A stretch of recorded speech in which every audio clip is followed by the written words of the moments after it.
Welcome to this lesson on Kepler's laws of planetary motion. These three fundamental laws describe how planets orbit the Sun and revolutionized our understanding of celestial mechanics.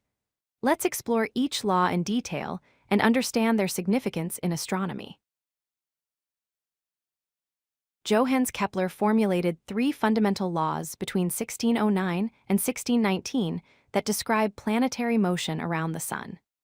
These laws were derived from precise astronomical observations made by Tycho Brahe, particularly of Mars' orbit. Kepler's careful analysis of this data led to groundbreaking discoveries that changed our view of the solar system.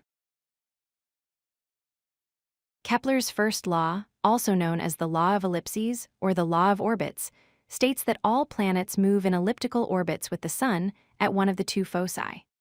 This was revolutionary because it contradicted the long-held belief that planetary orbits were perfect circles. An ellipse is an oval-shaped path with two focal points, and the Sun occupies one of these foci. To understand elliptical orbits, we need to know three important terms. First, perihelion. This is the point in the orbit closest to the Sun. Second, aphelion. This is the point in the orbit farthest from the Sun.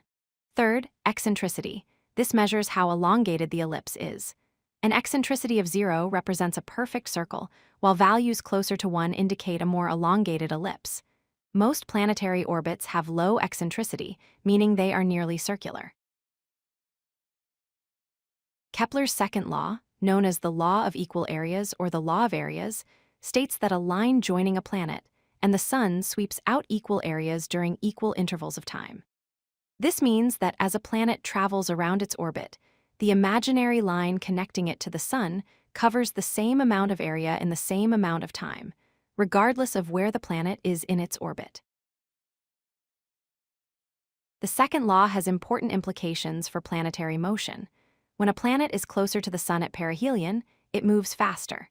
Conversely, when a planet is farther from the Sun at aphelion, it moves slower. This variation in speed ensures that equal areas are swept in equal times.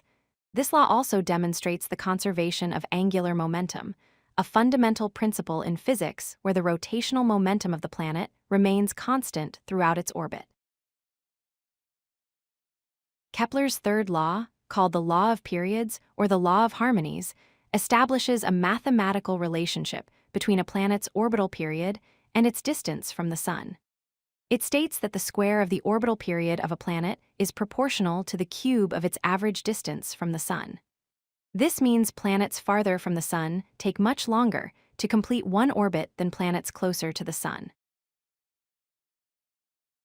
The third law can be expressed mathematically as t squared is proportional to a cubed, where t represents the orbital period, the time it takes for a planet to complete one full orbit around the Sun, and represents the semi-major axis, which is the average distance from the Sun to the planet.